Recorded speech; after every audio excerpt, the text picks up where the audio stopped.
আমি ভিক্ষা করে ফিরতেছিলেম গ্রামের পথে পথে।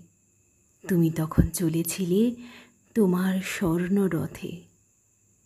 অপূর্ব এক স্বপ্নসম লাগতেছিল চক্ষে মম। কি বিচিত্র শোভা তোমার, কি বিচিত্র সাজ! আমি মনে ভাবতেছিলেম, এ কোন মহারাজ?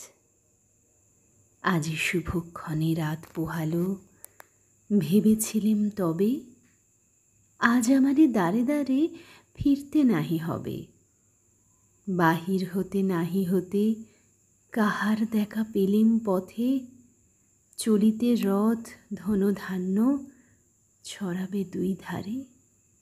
মুঠা মুঠা কুড়িয়ে নেব, নেব ভারে ভারে। দেখি সহসা রথ থেমে গেল আমার কাছে এসে। আমার মুখপানে চেয়ে নামলে তুমি হেসে। দেখে মুখের প্রসন্নতা জুড়িয়ে গেল সকল ব্যথা।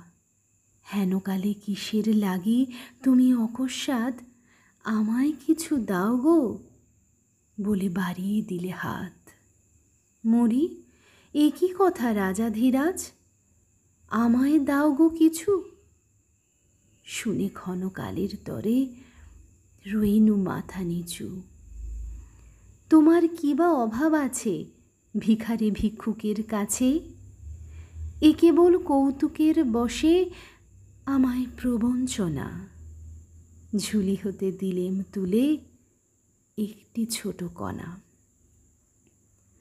যবে পাত্রখানি ঘরে এনে উজাড় করি, এ কি ভিক্ষা মাঝে একটি ছোট সোনার কণা দেখি। দিলেম যা রাজ ভিখারিরে, স্বর্ণ হয়ে এলো ফিরে।